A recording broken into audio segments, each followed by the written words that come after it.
Hi guys, I'm here in beautiful Omaha, Nebraska. My name is Gene, and today I want to tell you everything you need to know about yard sign stands. Corrugated plastic yard signs are probably the most common yard sign, especially when you're talking about outside of the political arena. The polyboard yard signs and polybag yard signs are still very, very common, especially at high volumes. You see them a lot in political signage. All polyboard and polybag yard signs are is they're an envelope. They fold over a U-shape, what we call or consider a U-shaped frame. This is made of 8 or 9 gauge wire, the 8 gauge of course being a little bit thicker. When it comes to corrugated plastic, the most popular yard sign frame by far is what we like to call the H-stake. Now the H-stake is made of 9 gauge wire, and so that the wire fits up inside the flutes of a 4mm corrugated plastic sign. It's so standardized across the industry, you don't even need to worry about it. You just order standard yard signs with standard wire frames. It's gonna work. But when it comes to these wire H frames, of course, it's pretty easy to understand. Hopefully you can see against my black shirt there why they call it an H frame. And this is probably the lowest cost option on the market. This comes in typically 3 standard heights, okay? The first and the smallest one is our standard H frame. It's 15 inches tall. And you can see based on the wind, we're in a pretty windy day here, that it holds that sign pretty sturdy. And fortunately, we're in cut grass here, but if you're putting these signs along a roadside with tall grass or something like that, this stand may not be a good idea. And so that is a great option if you're really just trying to get a lot of signs out as inexpensively as possible and you want to make sure that they stand tall. Our second option is our 24-inch. And when we switch to the 24-inch, we actually move to 2 cross pieces here.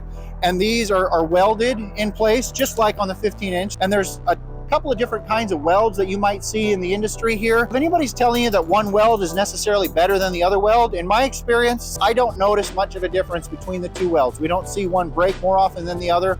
If they're manufactured correctly, and frankly, most of these are made in the United States, then either style of weld will hold up very well. That's kind of our middle of the road size there. This is a really great option. Love this stand. The biggest challenge you're going to run into with both the 24 and the 30-inch stand is you can see what the wind is doing to them now. It blows them over. When these stands fail, they tend to just bend clean over like that.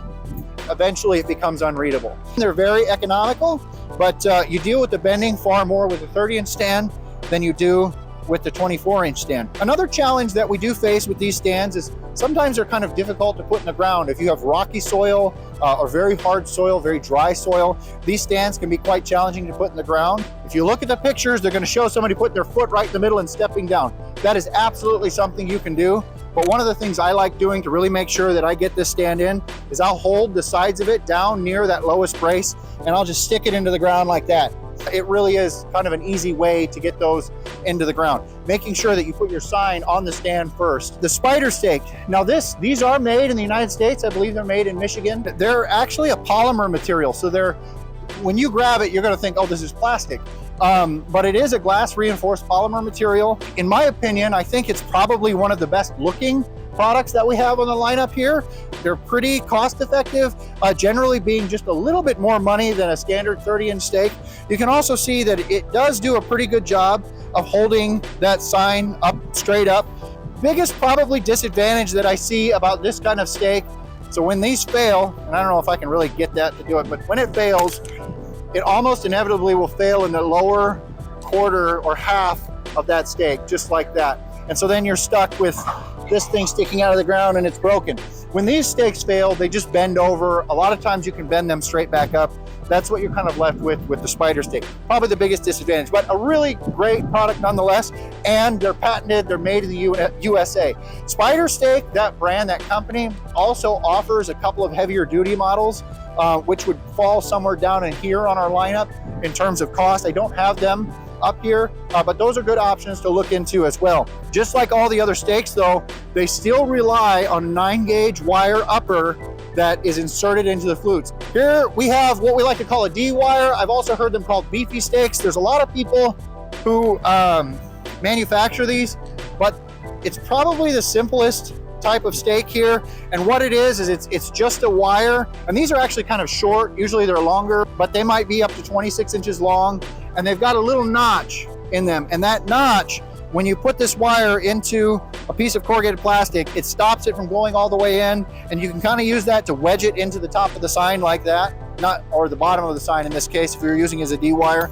And so then you're just left with 2 wires, very easy to install. My favorite thing about D-wires or using individual wires like this is that you don't have to get them perfectly lined up. You just take the wire kind of wherever you feel like putting it into the flute, drop it in, and just kind of push it in to get them snug where they stretch the plastic out a little bit, and place that sign. So really great product overall. I think maybe one of the biggest disadvantages of the D-wires is just the complexity of having 2 parts to install into the sign. They tend to be a little bit more on the expensive side for some reason than the welded products over here. And my belief is that these just have so much volume that it really drops the price down. And other industries will use these products, whereas the D-wire isn't something that's necessarily used in other industries. What we actually have is we have a pair of 30-inch stakes holding up a larger sign. So you can always double up or triple up the stands you have. You could take 2 stands, and if you have a smaller sign like this, you could overlap them side by side like that, really giving you a lot of rigidity for the stands.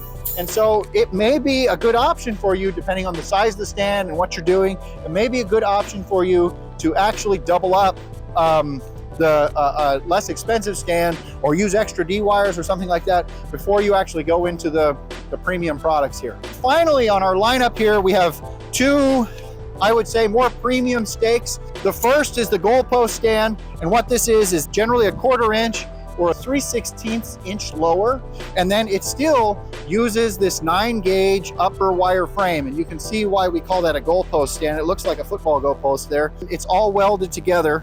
And so the best part about the goalpost stands, or even these Premier stakes here, is that they're very easy to install in difficult soil, very hard soil. If you hit a rock, none of these stands are going to go through a rock, because that lower bracket there is so sturdy that you really can put your foot on it and shove it down into the ground. The challenge with these stands is, in every case, that lower part, you can see there's a broken off lower part here. It's still welded with some very basic tack weld. This upper is just welded to the lower. And so this tends to be the point of failure almost always, whereas these signs are bent over and this weld is stressed, it will still bend over, it'll still fail, because at the end of the day, the 9-gauge wire is no stronger. In fact, it's probably less strong than the 9-gauge wire there, because you've got one solid piece going upright from the ground into the material, where here you've got to deal with welds and bends and just points of weakness that these have.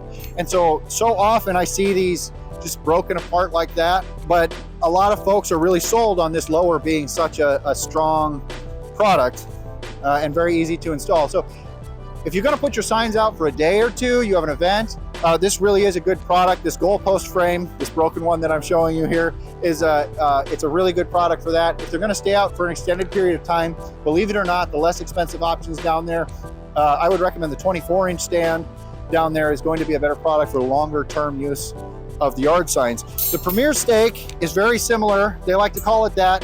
And what they've done is they've really reinforced this lower unit on here. But again, it makes no difference, because the failure point is still the same up here at the weld near the top. Very easy to bend, and there's just no way around that, because the way these work is they go up into the flutes, so you really can only have a 9-gauge piece of wire. So this is by far, it's probably 5 or 6 times the cost of maybe the 10x24 stand down there, and it still has the same failure rates and same failure points. So again, very easy to install if you have hard soil, but it's not going to last outside any longer than any of these other stands.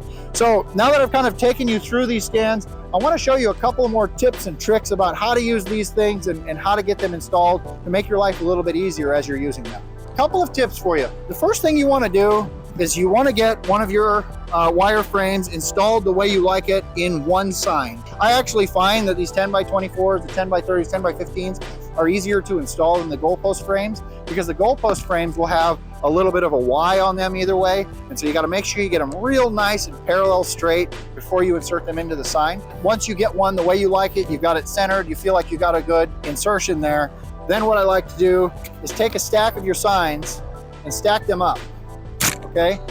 Pointing down, so don't make the mistake of putting them up right here, pointing down, and then we're gonna go through and I'm gonna use this sign to actually line up the stakes on the other signs. And so that tells me exactly the flute that I need to put this into, and it makes it really crazy easy to do a whole bunch of them at once. Again, this is why I love that 24-inch stand, because even this is not too tall or too long to fit in the passenger seat of most cars if you're going to go put them out. The 30-inch stands, the goalpost stands, and some of the other long ones can be challenging. And then it also stays snugly in there. You'll notice with sometimes the D-wires, they will fall out as you're trying to set them up. But of course the D-wires are very easy to install anyway. So something else I want to show you is that, you know, when we say 10-inch stand, okay, in most cases, and you can just measure this, but in most cases they are exactly 10 inches wide. And so one of the things you can do is in your artwork, you actually put a couple of dots 10 inches apart, just tiny little tick marks in your artwork, and that will help you get those signs aligned, especially if you're handing volunteers or something like that, yard signs like this, to have a couple of little tick marks where the stand goes will help prevent them from getting them all messed up. And I'll show you real quick. If I put this in wrong, okay, like that, or maybe I'll do that. I'll pull on it a little bit. It really gets challenging to put them in. They get very difficult and they start chewing up the plastic. And so you really want to get them in nice and parallel, relaxed when they get put in and centered. And that just makes things a lot easier. Another little tip that I have for you is actually the idea of bending these. We've shown this in another video, but if you have a sign that's only 6 inches or less wide, for example, and this is the concept that you want to display, you can of course use D-wires, but you can also take one of the H-frames, any one of the H-frames, and you can just bend it over the corner of a table. And I'll show you that right here. I just take it, I do one side at a time, and I've got a sturdy table, but the edge of a countertop, anything, just bend that corner like that. And these aren't too difficult to do. And you can bend that to any width that you need for a narrow sign. The last major tip that I have for you here with corrugated plastic anyway, is that something called rider pins are something that tend to be fairly common. And what they are is they're mini D-wires. They might be 4 or 8 inches long, and they actually can be used to join 2 different signs. So let's say in this example here, we've got a political sign and then we want to remind people to vote on the 17th or something like that. Well, we can have our political sign out for long periods of time, but then we can add the additional message of when to vote up here, or the re-elect process could be on the rider. Or for example, maybe a home that has sold, you add the rider to it as sold after it's sold. And then these, again, very simple to work. We're just going to connect 2 signs like that. So now we've got double signs. One thing to keep in mind if you're using a rider is that you actually are adding quite a bit of weight to the top of the sign. So doubling up on the stakes or using a little bit stronger or a little bit shorter stake will help this present better out on the road when you put these guys out. We started with the poly bag and the polyboard foldovers, and I'm going to end with these. If this is the choice that you're using, again, they are common with really high volume, say over 2,000 signs generally, and how to set this up. It does get kind of challenging out here in the wind, but what you'll actually want to do is to grab the bottom of it and then create this kind of triangle shape here and use that to slip it into the poly bag. And then when I kind of release it, it will hold on to that a little smoother, okay? And then when I go to actually stick this in the ground, one of the most important things to remember about this is you don't want this to sit with the legs angled in or even perfectly vertical. You really want to put some tension and spread your legs out just a little bit. And what that'll do is that creates some tension at the bottom of the poly bag here, and that will help prevent it from blowing off on a windy day like today. Out of all of these that we go through, time and time again, your best bet is to get the 10 by 24 inch H stake. If you're looking through all of this and you're confused as to which stand you want for corrugated plastic, that 10 by 24 H stake is by far the best option. It's durable, it's really inexpensive, It works really well for 99% of the applications out there.